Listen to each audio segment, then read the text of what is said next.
Coming up on Roland Martin Unfiltered for Thursday, February 20th, 2020. Roland is off today. I'm your host, Dr. Avis. The knives were out during last night's debates, with the main target being Michael Bloomberg. We'll show you some of the highlights. Former Trump associate Roger Stone has been sentenced to 40 months in prison for lying to Congress and witness tampering. I'll break it down with the panel. We have an update to the Syracuse University protests. Chancellor Kent Severud has left the interim suspensions filed against the Not Again SU protesters. He's lifted those suspensions. We'll also look at the impact of African-American music on the entire music industry and give you a preview of the new Museum of African-American Music opening this summer in Nashville. Plus, a new black doll in the image of Ella Fitzgerald. It's time to bring the funk on Roland Martin. Let's go. He's got it. Whatever the biz, he's on it. Whatever it is, he's got the scoop, the fact, the find. And when it breaks, he's right on time and it's rolling. Best believe he's knowing. Putting it down from sports to news to politics. With entertainment just for kicks, he's rolling. It's on go, y'all. It's Roland Martin, rolling with Roland now. He's funky, he's fresh, he's real, the best, you know he's Roland Martin now.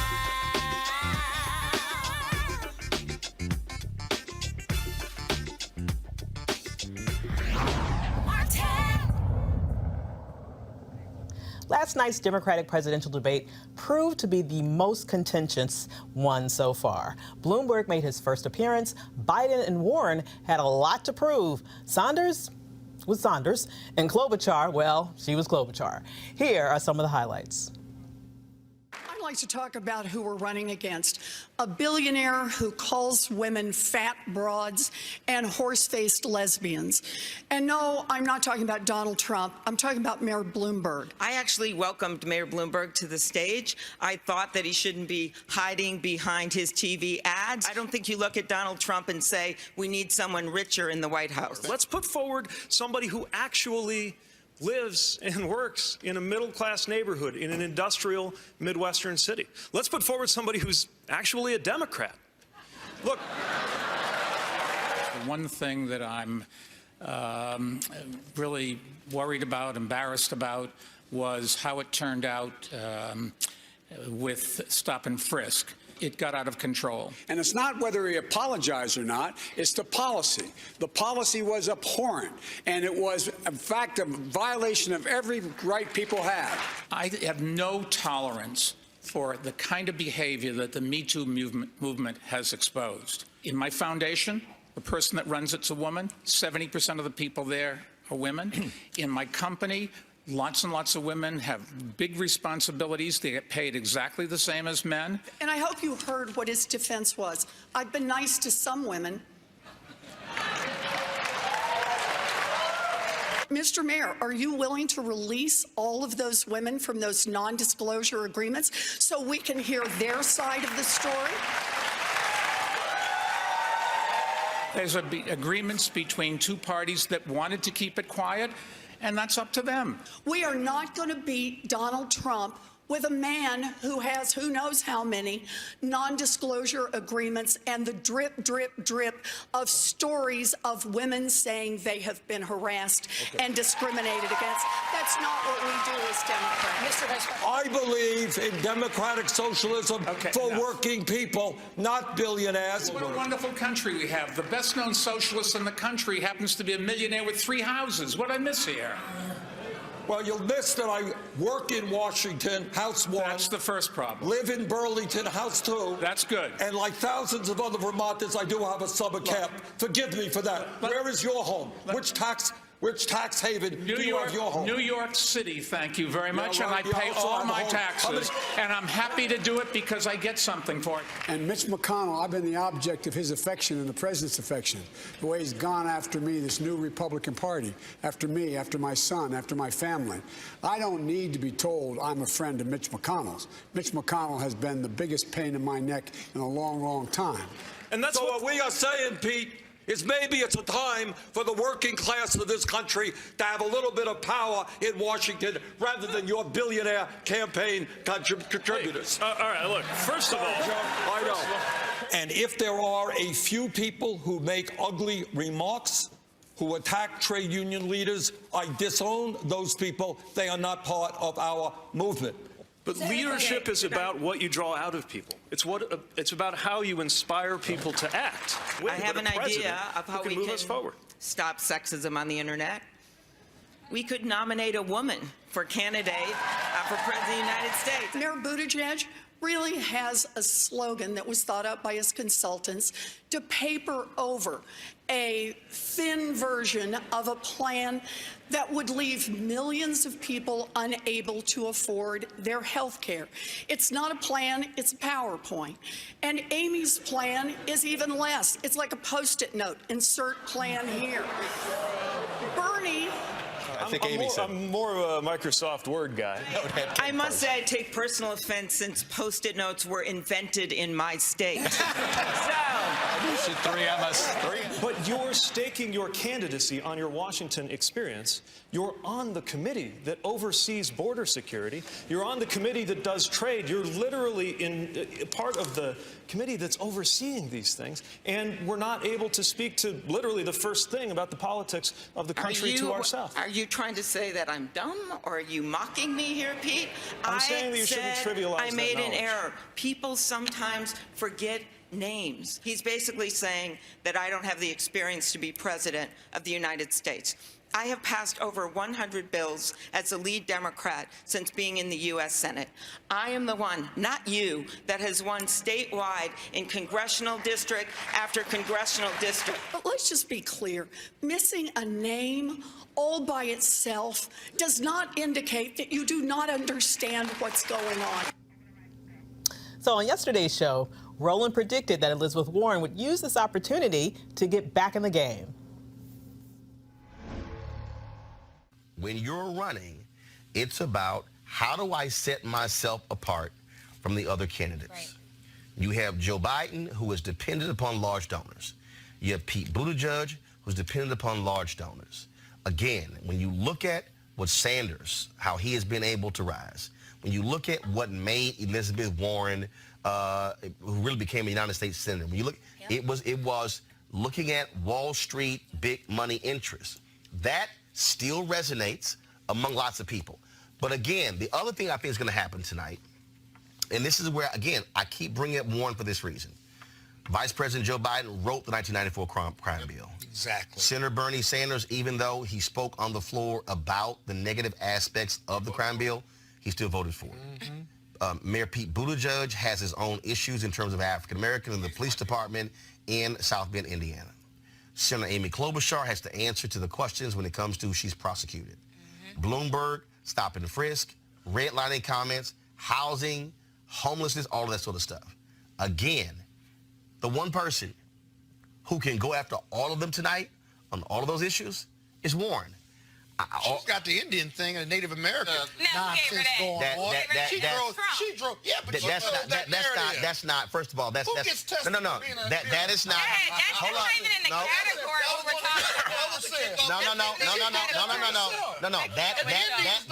That is not a policy issue. There we go. Everybody else. I'm telling you tonight. I'm telling you. Tonight's debate and Tuesday's debate. I'm telling you right now. Tonight's debate and Tuesday's debate could very well change the fortunes up or down for any candidate. Well, Roland was right. Warren struck a lot of blows to everyone on stage last night, and one of the big ones was to Bloomberg. She shredded him for his treatment of women. Senator Warren, you've been critical of Mayor Bloomberg on this issue. Yes, I have, and I hope you heard what his defense was. I've been nice to some women. That just doesn't cut it. The mayor has to stand on his record, and what we need to know is exactly what's lurking out there. He has gotten some number of women, dozens, who knows, to sign non-disclosure agreements, both for sexual harassment and for gender discrimination in the workplace. So, Mr. Mayor, are you willing to release all of those women from those non-disclosure agreements so we can hear their side of the story?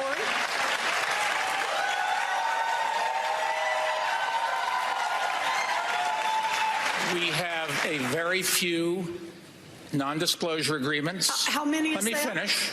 How many is that? None of them accuse me of doing anything other than maybe they didn't like the joke I told.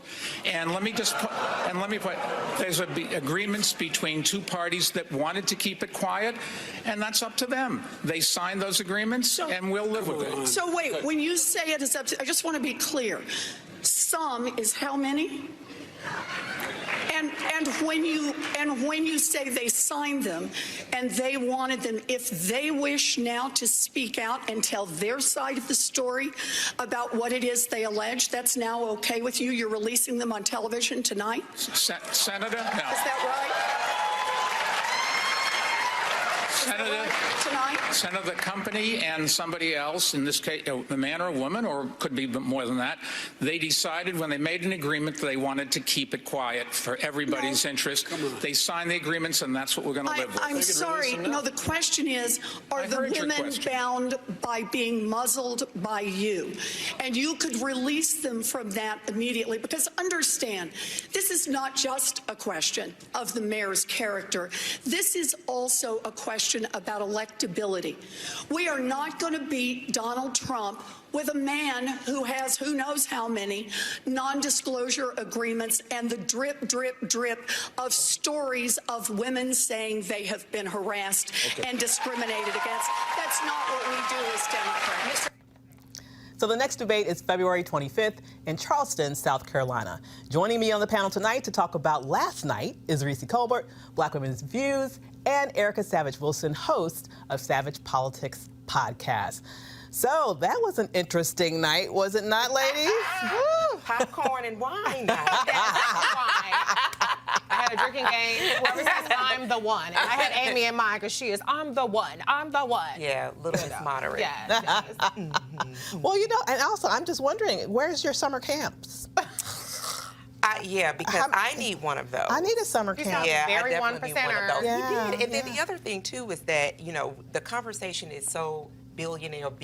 We've not expanded that to be millionaires. Bernie Sanders is not a working class individual. No. Elizabeth Warren. Oh, at all. No. I mean, they're senators. They're very well taken care of. They'll be well taken care of after they exit. For the rest of their lives. For the rest of their lives. And I think that the one thing kind of like we have to pull back and dial back on this conversation is really there is a real, there is a wealth gap, and that there is not a real relatability to folks who are trying to make it day to day, and folks who are able to afford a third home, having two homes. Well, that's true. But you know what's really interesting is we, you know, if we went backwards, we did used to talk about millionaires and billionaires in the last election cycle. But now all of a sudden we only talk about billionaires. Sip that tea. And you know what we haven't been talking about is poverty. We haven't been talking about homelessness. We haven't been talking about rent. We haven't been talking about a variety of issues. Last night was a great slugfest if you're into people duking it out, but it was so light on substance. I mean, we rehashed the Medicare for All thing. We didn't break any new ground there. We didn't talk about foreign policy that I can recall. No. This was a debate in Nevada. And you had a Latina woman who was from Telemundo, and we barely talked about even Latino issues. Well, Mexico's president. And we talked about that. That was poo-pooed, and Miss Millie. You know, who cares if I don't know the name of the Mexican president? And I thought that was a little disrespectful, how they just kind of like poo-pooed her every time she talked.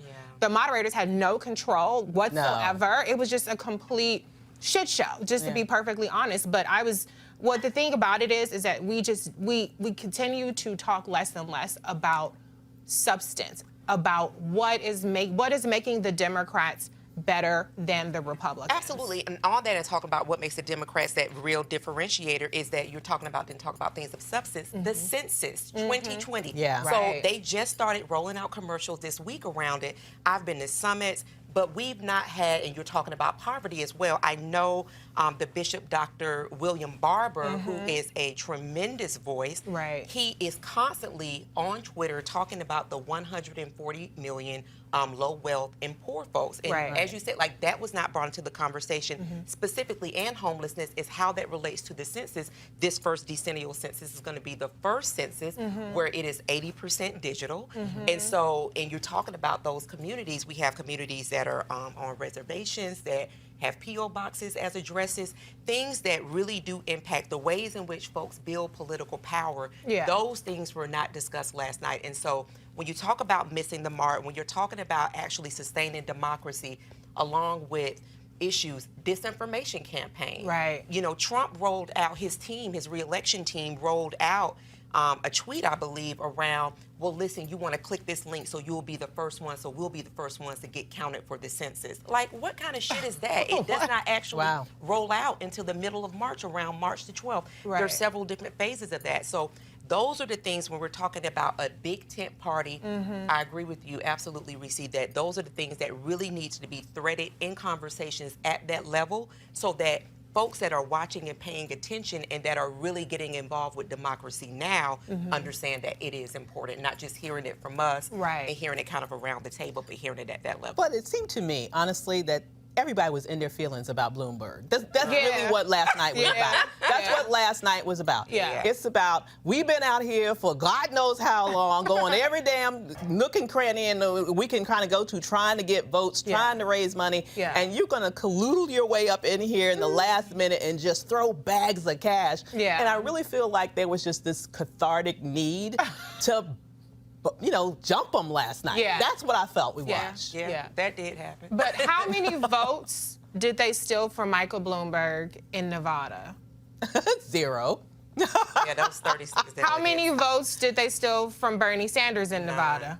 0. Yeah. Who has the votes to give? Bernie Sanders. So mission not accomplished. I understand that, a lot of them were releasing. Okay, Amy and Pete, Elizabeth Warren unloaded on everybody. But what you need, if we look at the aggregate polling data in Nevada, 30% is what Bernie Sanders is polling at right now. That's a blowout. Okay, the next person is Joe Biden at 16%. Then you have Pete Buttigieg at 14%, Warren at 14%. So there is a lot of ground to make up in Nevada, and these folks need a win in Nevada. People are thinking about taking out Bloomberg for Super Tuesday. You might not make it to Super Tuesday. Oh, absolutely. And I mean, like, even when they were interviewing folks after the debate, specifically young people, you think about the population of young people that they have in that state, they were not moved. And it was at least 90% of those people were for Sanders. And so Biden actually dropped because he was 17%. So he's actually dropping, so which is not a good sign. And especially when we're looking, as you said, Super Tuesday, we've got, 25 states, I think it is? 16 contests. 14. And then American Samoa, the expat folks, expat folks. And so when we're looking at those particular states, 3 out of that whole 14 or that collection have the largest population of African Americans. So if something is not done in between now and by the time we get to South Carolina, you'll probably see some people rolling up because they just don't have a path. And I just didn't see the focus on the fact that you have to survive Nevada. People are going to get blown out in South Carolina, even though Sanders is certainly gaining on Joe Biden. Tom Sawyer was unscathed because he wasn't on the debate stage. But he's South Carolina. He has a pretty decent number in Nevada as well, and then he's also gaining quite a bit in South Carolina while Biden is trying to get other places. So I understand the need to unload on Bloomberg, but they had bigger fish to fry, and that's Bernie Sanders. When will they ever see that? I mean, this is that was the 7th, I believe, debate?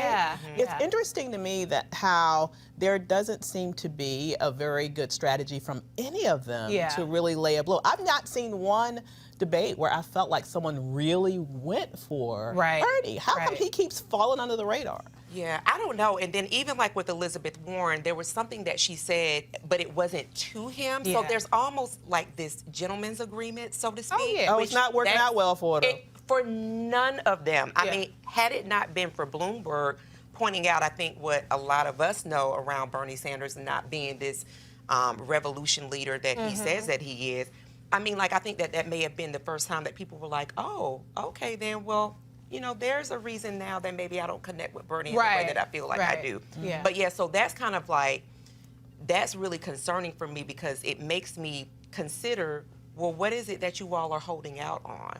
It can't be that you're actually afraid of him. What is it that you're holding Well, back? maybe they are. I mean, when, you know, he doesn't take responsibility for the behavior of his trolls online. Right. You know, every time he says what he has to say as a politician does, I disavow. You kind of remind me about how Trump handled the whole KKK thing, right? When, you know, I disavow. I disavow. But then when it comes to really taking responsibility, he always undercuts that by saying, but I don't really think they're my people. Right. And in Pete's defense, I will say, I think Pete had a strategy to go after Sanders, but Amy was like, you know, so he had to kind of like handle that part.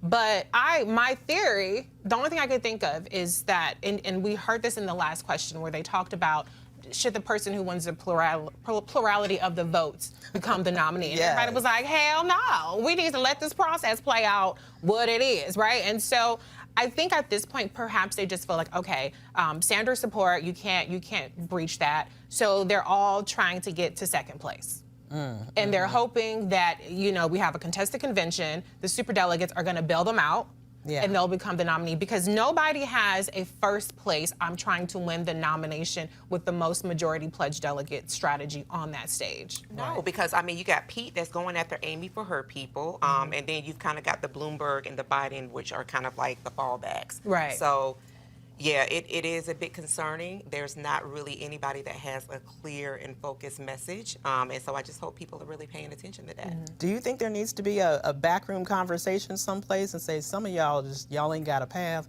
get the hell out? Do you think, no, I don't even think that the Democrats are even strong enough to have that conversation. I mean, you know, we just think about, what was the guy who's been running since 2017, like, just dropped out, like, maybe a month ago? Oh, you're talking about Hickenlooper or Bennett? No, not Bennett.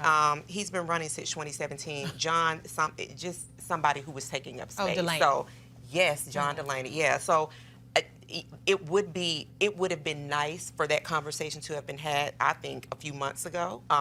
So I think that in the interest of kind of like television ratings and things of that nature is probably just going to continue to play out the way that it is now. And I think that there is an incentive to stay in, right? A lot of people see the benefit of having name recognition. Certainly Bernie Sanders has benefited from that. Joe Biden has benefited from that. You know, if you have the money to continue on, then sure, why not? Other than your dignity, if I'm not losing. But, you know, people might be trying to kind of, you know, get some leverage. They're meeting lots of people. They're meeting donors and things like that. Look at Andrew Yang. He dropped out. I was just getting ready to say, Yang was able to parlay that into a contract with CNN. Like that. And then when you look at his background, you know, I kind of thought he was more accomplished than what I actually read. I was like, what? Well, I know he's rich, right? He's a successful businessman. Well, he's the owner. I don't even know that I was unimpressed. Okay. But you know, he actually runs. It's nothing wrong with a nonprofit. He runs a nonprofit. He used to manage like a test taking facility. So it's not. I thought he was like this huge big tech guy. He really isn't. Yeah. We could say the same thing for Peter. So it just really, you know, anybody that has the kahunas to run. So right. Absolutely. So we still have a lot more drama to go, ladies. Yes. So we'll be back with more Roland Martin Unfiltered in just a minute. You want to check out Roland Martin Unfiltered? YouTube.com/Roland S. Martin. And subscribe to our YouTube channel. There's only one daily digital show out here that keeps it black and keep it real. It's Roland Martin Unfiltered. See that name right there? Roland Martin Unfiltered. Like, share, and subscribe to our YouTube channel. That's YouTube.com/Roland S. Martin. And don't forget to turn on your notifications so when we go live, you'll know it. Let's join Reverend Dr. Jackie Hood Martin as she engages others to think like a leader. Are you looking to enhance your leadership or that of your team in 2020? Well, you can join her online course and mastermind group, How Successful People Think. She'll be your guide as you learn timeless leadership principles to apply to daily living. The offer expires on February 28th. To register or start the online course, go to www.livetolead.com/Leesburg.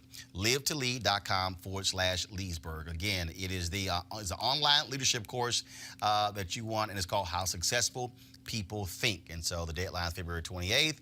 And so livetolead.com/Leesburg.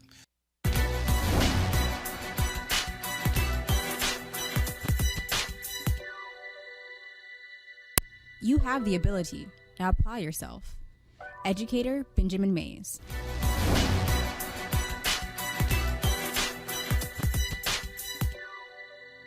So earlier today, Trump's longtime friend Roger Stone was sentenced to 40 months in prison for lying to Congress and witness tampering. Of course, he's requesting a new trial. Debate over the recommended sentence for Stone by prosecutors and Trump's subsequent tweets complaining that his friend was being treated unfairly has raised questions over whether the White House has been meddling with the independence of the Justice Department. I don't think there's many questions. I think it's pretty clear, right? Let's talk about that with the panel. So I was pretty surprised to see the 40 months. To me, it seemed to be in line with the revised recommendations. Yes. So I'm like, is all this pummeling and bullying and extra legal intimidation that the president is engaged in, it seems to, at the end of the day, continue to have his intended effect.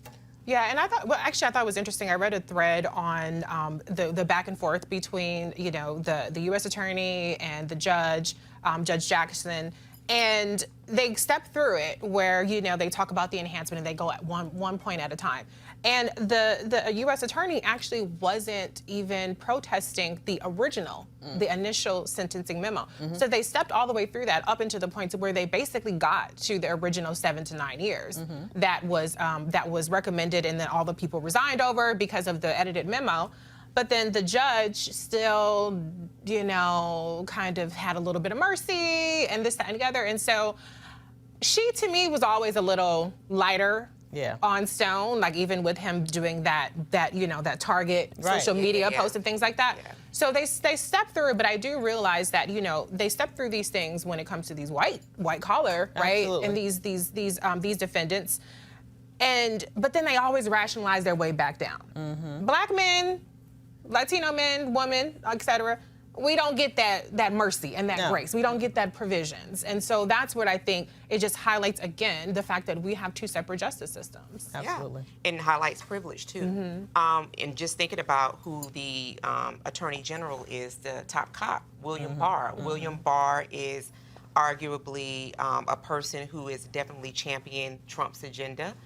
He's made speeches to say as much. So I think that what this also shows us, and when we're thinking about white-collar crimes, like during this tenure of this regime, have been prosecuted at the lowest rate that it has historically.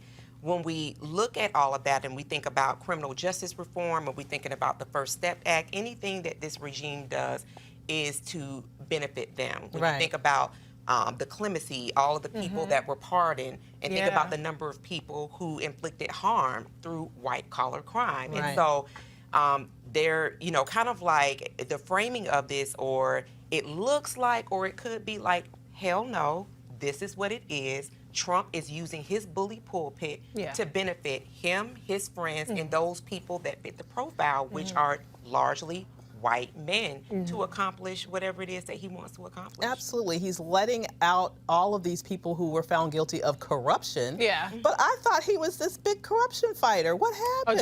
Talking about with Ukraine? With Ukraine. I thought, he wanted to fight corruption. Yeah, absolutely not. And just really lowering the bar so that people really, and just like in an authoritarian regime, understand corruption to just be a part of life. And I think that, as you pointed out with Black life, we are very much so accustomed to two justice systems, right? But for this to be playing out collectively in a way and in a position where folks really held on to the White House as being this mythical West Wing type episodic thing, people are really seeing that you get a person that is actually what we know them to be in the Black community. Right. This is daily life for Black folks. Right. This is the shit we've been talking about for centuries and centuries. So I think this is playing out in the way that we understand it to be in Black life, which is privilege always manifests itself. And at the same time, you have Bill Barr out here, you know, feigning that he is so distressed. I don't believe he's that so for a hurt. second. Yeah. Oh, Nope. he's about to resign. Nope. Lies, lies CBS, on top NPR, of lies. CNN, stop running that stuff. Yeah. Stop. It is to me, that really kind of like furthers the trauma. Right. To even, this man gives speeches on the regular talking about unitary executive theory, where really everything needs to go through the president.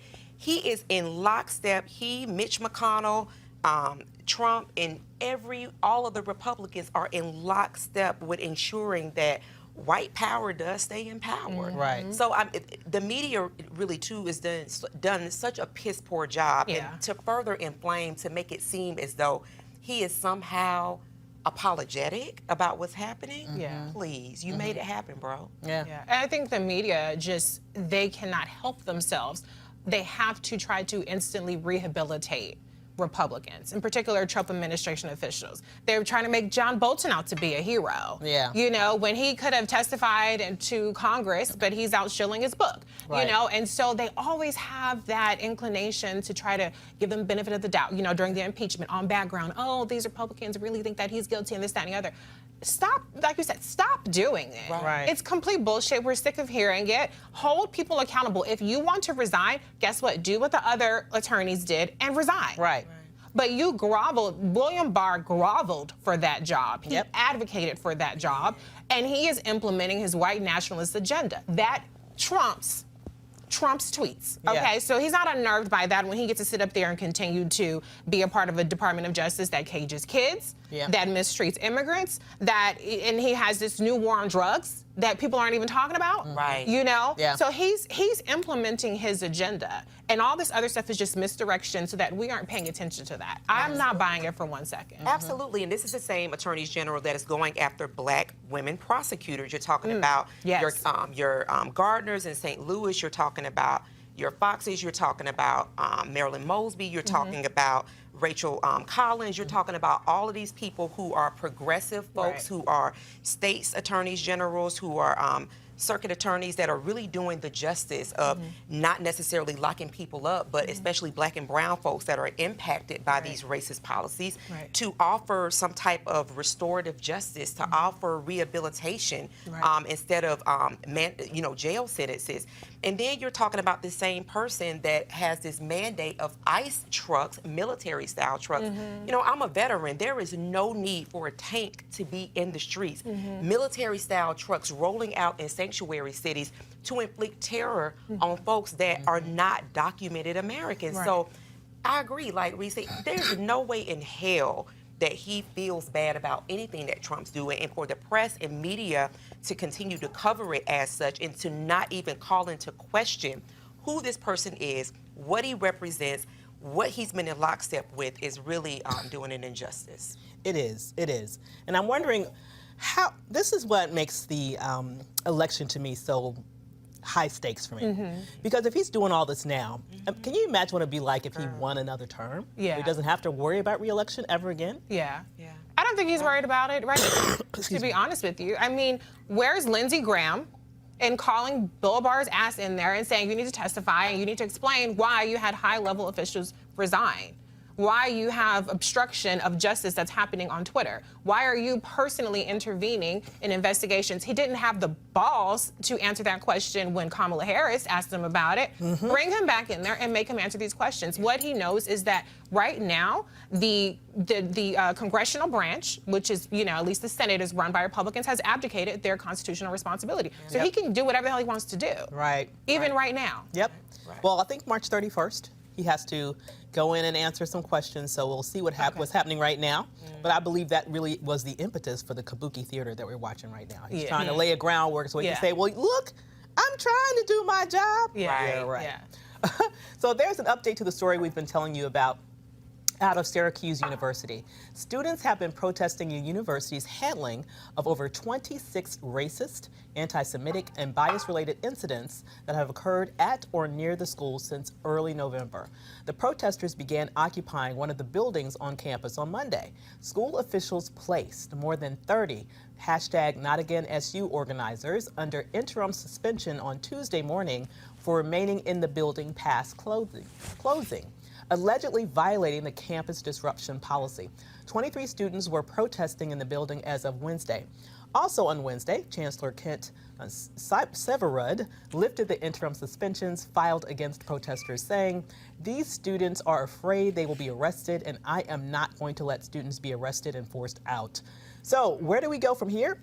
Let's bring in the panel. You know, what's happening in Syracuse is absolutely ridiculous. Yeah. So, you know, what happens now that you have students that are trying to protest, but they find themselves running against the rules, which oftentimes happens in protest, right? That's the point. Right. And this is, I think that this is important that it's happening because we are benefactors of so many people who did the same thing and even in a much greater way with much greater constraints, right? Right. So it was literally life or death. And I think what every generation needs to understand is that there is a fight that has to continue. I think it is very unfortunate that they are really, and this is just what it is, particularly along with Black and people of color lives, is that to have to face white supremacy and not even be have matriculated from your school yet and be in your job. But this is what that is. And then shame on Syracuse, but understand that we're not talking about the South now. We're talking about Syracuse, New Jersey, where you had 26 racist incidents happen, but then you juxtapose with who's actually being punished and the way that they're being punished, right? So I think that these are important lessons for those students, again, to understand that this is kind of the legacy of the fight that has to continue, because they have to be very mindful of the students that are coming behind them. But then also to understand that protest met with other pieces does affect change. It does actually call leaders to the carpet, and that's just something that every generation has to continue in that vein of. What's happened with, have y'all read what's happened with the actual perpetrators of these? Have they caught any of them? If so, what's happened to them? Yeah, I've read that they found a couple of them. They were disciplined, but that was very hush-hush, right? I mean, that didn't come out until after. Now they're trying to kind of CYA right now. Right. But I think it's very telling what is considered disruption. Right. Disruption is people peacefully protesting in a building, not white supremacy, violence against people of color, against students.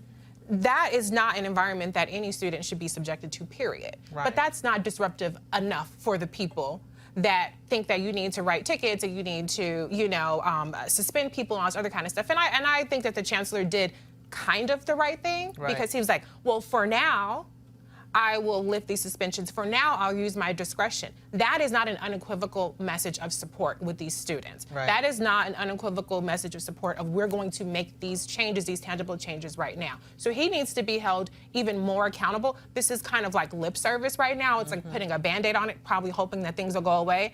And I'm so sick of people wanting us, and I mean, I'm not there, but you know what I mean, Black people, to protest in a way that doesn't offend their sensibility. Right. Even though us walking around in a hostile environment offends our state of being. Right. So we need to start trying to bridge that understanding where people understand that white supremacy is disruptive to us. Right. And that should not be okay with you. Absolutely. And I don't think that that's something that's going to be solved anytime soon, because white fragility, right? Even when we look at the way that, and this has been brought up over and over again, the way our primaries are constructed, you're talking about major polling was done on two of the whitest states, right? Whose delegate count, I mean, when you think about South Carolina, when you think about the states that have the largest population of Black folks, it does not even, it's not equal. Some of the states blow them out.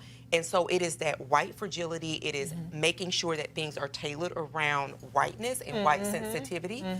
So, for the students, I hope, again, that this is something that they just really kind of understand that as unfortunate as it is, this is actually a part of Black life, and that they are able to really push forward in ways that really do, especially with the advent of social media, does call, attention to what's happening in Syracuse, as I just want to continue to point that out, that this is not something that is regional, that this is something that is all across our nation. Oh, it absolutely is. I mean, we've been having hate crimes, for example, go up in this nation every year since this thing was running for president. So it is something that proliferates our culture, and I'm hoping that the chancellor bears out some real punishment to the perpetrators. Yeah. Because the only way you stop this is you make an example out of people. Yeah. And so I'm hoping that they have enough kahunas to do that. So we're going to take a break. For real, I'm not holding my breath either. We're going to take a break, and when we come back, a look at the impact of African American music on all music. You want to support Roland Martin Unfiltered? Be sure to join our Bring the Funk fan club. Every dollar that you give to us supports our daily digital show. There's only one daily digital show out here that keeps it black and keep it real as Roland Martin Unfiltered. Support the Roland Martin Unfiltered daily digital show by going to RolandMartinUnfiltered.com. Our goal is to get 20,000 of our fans contributing $50 each for the whole year. You can make this possible. RolandMartinUnfiltered.com.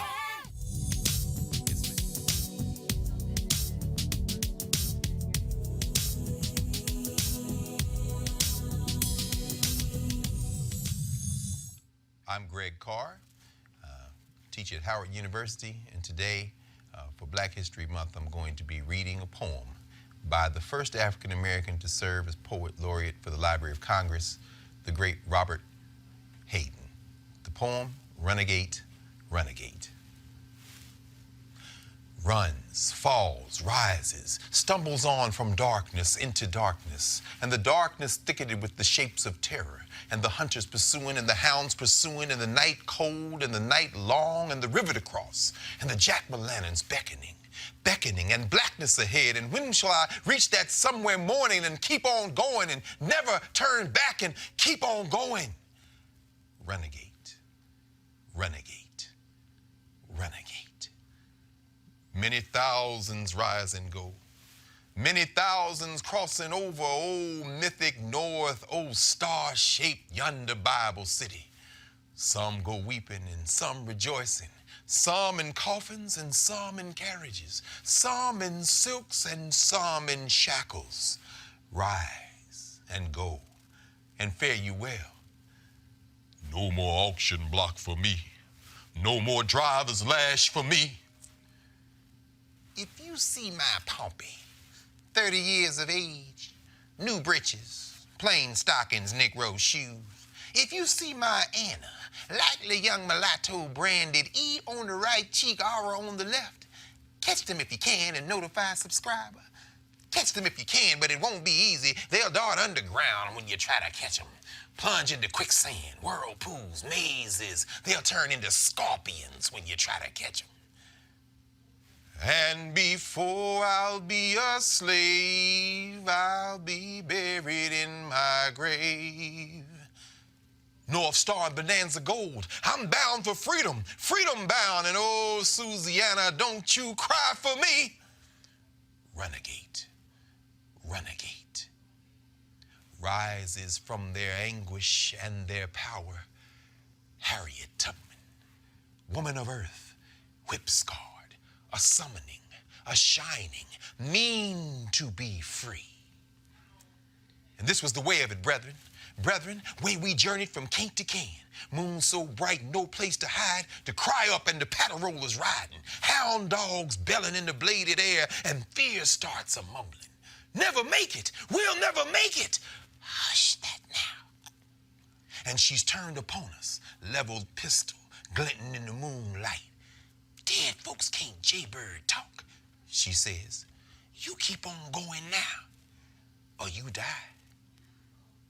Wanted, Harriet Tubman, alias the General, alias Moses, stealer of slaves, in league with Garrison, Alcott, Emerson, Garrett, Douglas, Thoreau, John Brown, armed and known to be dangerous. Wanted, reward, dead or alive. Tell me, Ezekiel, oh, tell me, do you see male Jehovah coming to deliver me? Shh. Who thou calling in the ghosted air? 5 times calling to the haints in the air. Shadow of a face in the scary leaves. Shadow of a voice in the talking leaves. Come, ride on my train. Oh, that train, ghost story train, through swamps and savannas, movering, over trestles of dew, through caves of the wish, midnight special on a sable track, movering. First stop mercy, and the last hallelujah. Come, ride on my train. Mean to be free.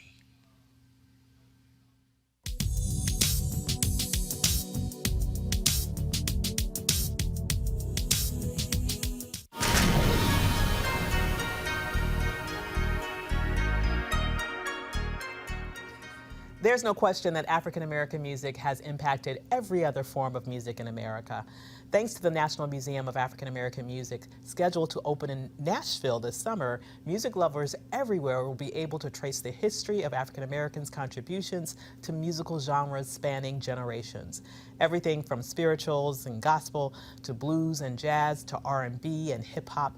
Joining me to talk about the educational experience is Henry Beecher Hicks, Chairman and CEO of the National Museum of African American Music. Hello there, Mr. Hicks. How are you? I'm doing great. Thank you. How are you? I am great. So this is such exciting news that there will be a specific museum that's going to really pay homage to the groundbreaking work that our creativity has given the world. Could you tell us a little bit about this new museum? Absolutely. I said it's about time, right? Absolutely. So we'll be right in the heart of downtown Nashville, 56,000 square feet. It's a $60 million project. It's been in development for more than 20 years. And we are finally about to open to the public here just this coming Labor Day. It will deal with, as I like to say, everything from slave songs to hip hop and everything in between. So we'll really tell a story of the African American contribution to American music and culture, starting right at 1619 and then going all the way up through the present day. So whatever your favorite is, whatever your jam is, we'll cover it in the museum. Oh my goodness, that is exciting. People need to be starting to plan their trips right now. No. Absolutely. You know what? A better party to be at than where we'll be on Labor Day. You know, that's a good point. So I'm thinking, are you going to have like live performances there? Are you going to have this big grand opening with music and historic museums right in the place? Yeah, absolutely. All kinds of events are being planned, and you know we're keeping it just a little bit hush hush at the moment. But over the next few weeks, we'll roll out more details. We're going to start right with our I will say this: we'll start with our Celebration of Legends event, which will be held for the 7th time, actually early. So May 28th is when we'll do that, and then going forward right up through the grand opening itself, which will be Labor Day weekend. So more details to follow. Now, I'm just wondering, really, you know, how popular this is going to be, not just in this country, but I believe as a draw for people all around the world. When you look at what happened here in Washington, D.C. with the Smithsonian Museum of African American History and Culture, it became the most visited museum in the entire world after its opening. Are you expecting a similar level of success with this museum?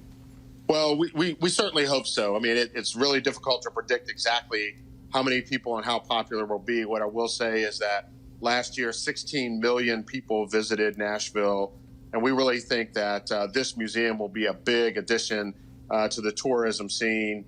And in particular, we expect that it will draw music lovers from around the country and around the world. Absolutely. And will be one more reason specifically for African Americans to come and hang out with us in Nashville. I completely agree. I mean, I am someone who loves to travel all over, and I don't care where I've been in the world, whether it's Europe, whether it's the continent, whether it's the Pacific, wherever I am in the world, the reflection of American culture that I see is our culture specifically. And and to drill down even more than that, it is often our musical genius that I see reflected everywhere and people seeking to emulate it. And so, you know, when you think about the international impact, it's been incredible. Right. I mean, and that's the story. I mean, one of the things that I think has been, you know, underreported in American culture is just how significant African Americans, roles African Americans play in our culture. And that is specifically true when it comes to music. And there are many, many examples of that. Folks who have borrowed from our culture and from our genius to create forms of music such as rock and roll. And, folks like Mick Jagger and the Beatles certainly give credit to, and even Elvis Presley gave credit to African Americans for influencing the music that they shared with the world. And so that is true across any genre, any period of time. And we really want to make sure this museum really gives the African American creators and geniuses and the credit that they deserve. And so we'll highlight everyone and the excellent contributions they make to music, but especially those African American artists. And the context, one of the things that's important to us in this museum is that we are not focused on genre as much as many museums might be. We really are placing this music, placing this culture in a historical context. So in the 1700s, what was American life like? And specifically, what was African American life like? Very different than the way it is today. Mm-hmm. And so that difference comes out in that expression of American life comes out in the music that we share. And so we will make sure that comes through in the way the visitor experiences the music in the museum.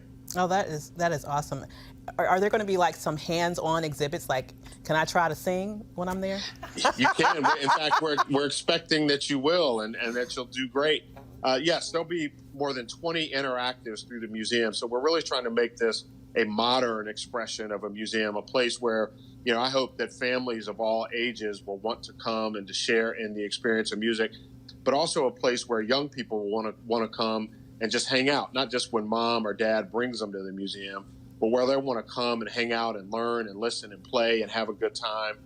So we're trying to make it a place where folks from all walks of life will want to come and learn with one another and learn something and yet go home patting their foot and smiling and maybe even beatboxing. And yes, you can sing. Oh, thank you. I don't know that I really can sing, but I will definitely give it a try. I got you.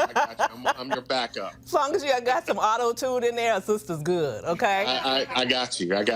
No worries. Well, listen, where can we go to find out more about your museum and getting ready for opening? Absolutely. So you can find us on all social media channels at The NAMAM. We call it NAMAM, at The NMAAM.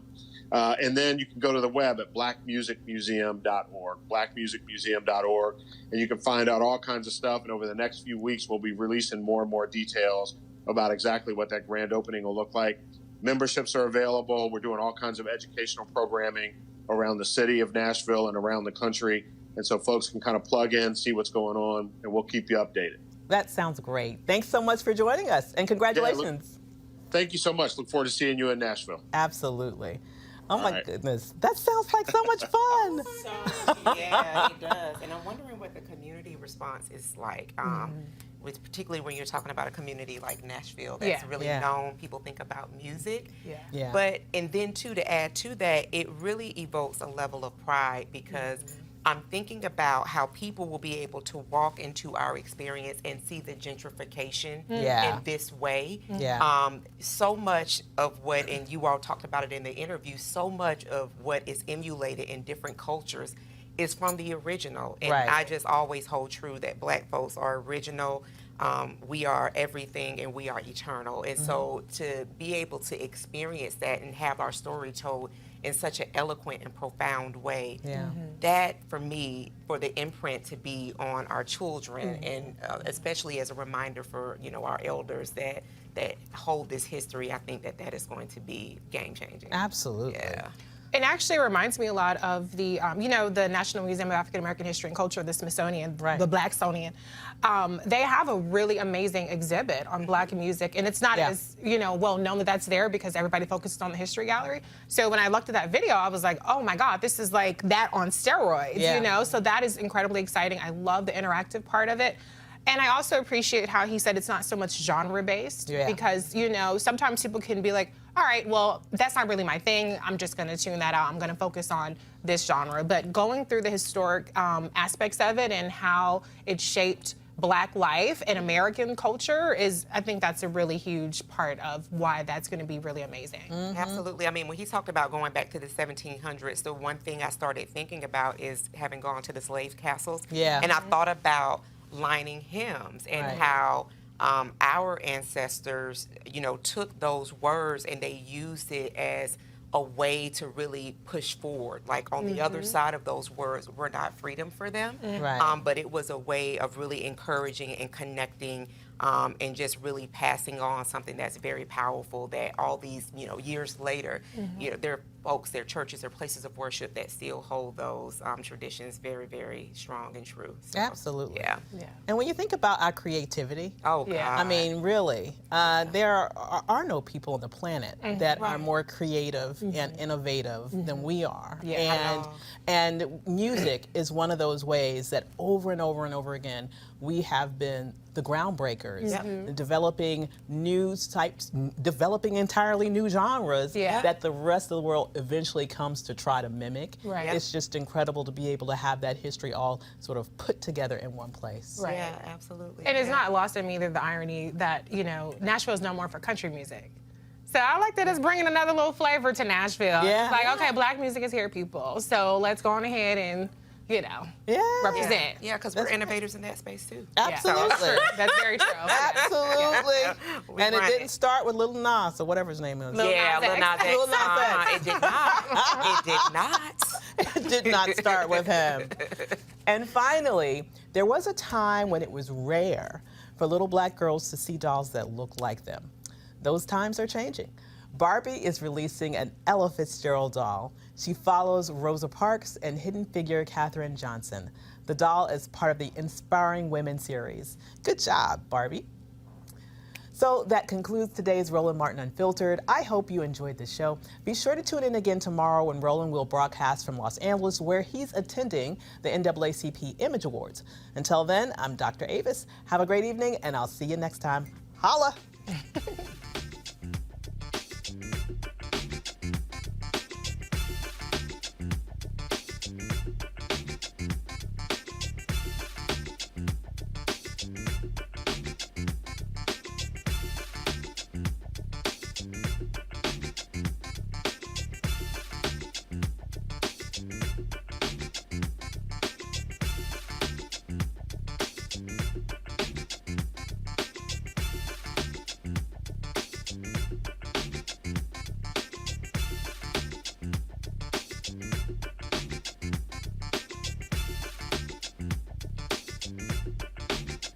You want to check out Roland Martin Unfiltered?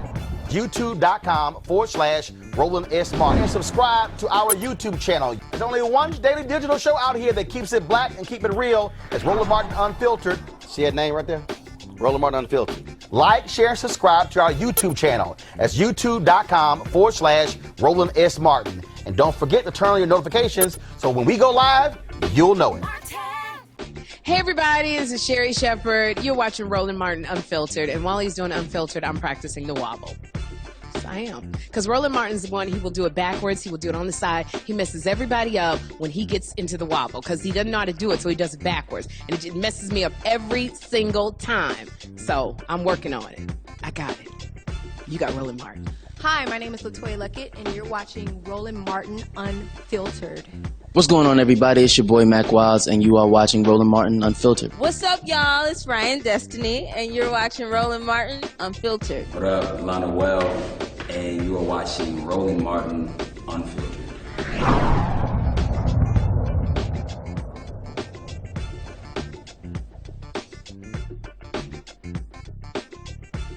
You want to support Roland Martin Unfiltered? Be sure to join our Bring the Funk fan club. Every dollar that you give to us supports our daily digital show. There's only one daily digital show out here that keeps it black and keep it real. It's Roland Martin Unfiltered. Support the Roland Martin Unfiltered daily digital show by going to RolandMartinUnfiltered.com. Our goal is to get 20,000 of our fans contributing $50 each for the whole year. You can make this possible. RolandMartinUnfiltered.com.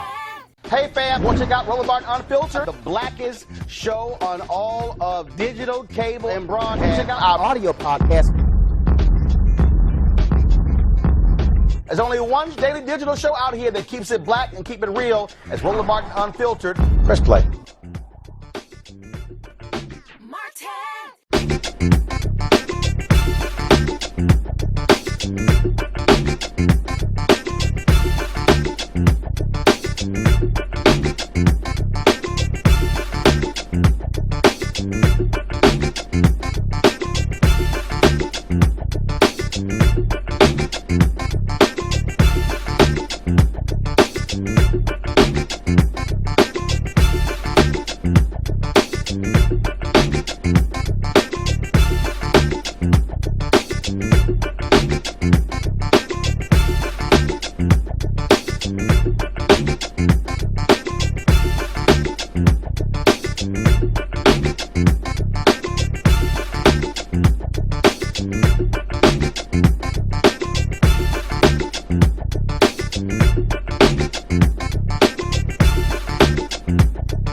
You want to check out Roland Martin Unfiltered? YouTube.com/Roland S. Martin. And subscribe to our YouTube channel. There's only one daily digital show out here that keeps it black and keep it real. It's Roland Martin Unfiltered. See that name right there? Roland Martin Unfiltered. Like, share, and subscribe to our YouTube channel. That's YouTube.com/Roland S. Martin. And don't forget to turn on your notifications so when we go live, you'll know it. You want to support Roland Martin Unfiltered?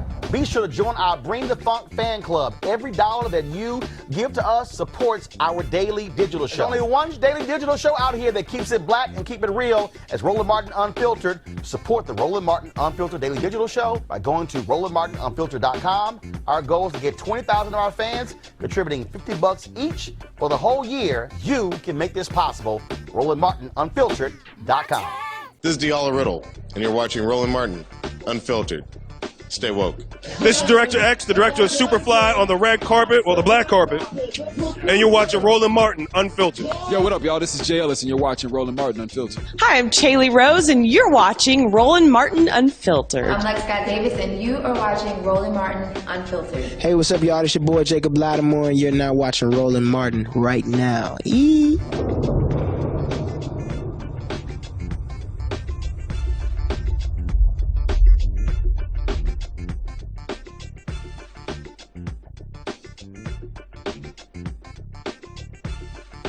Hey fam, want to check out Roland Martin Unfiltered? The blackest show on all of digital, cable, and broadcast. Check out our audio podcast. There's only one daily digital show out here that keeps it black and keep it real. It's Roland Martin Unfiltered. Press play.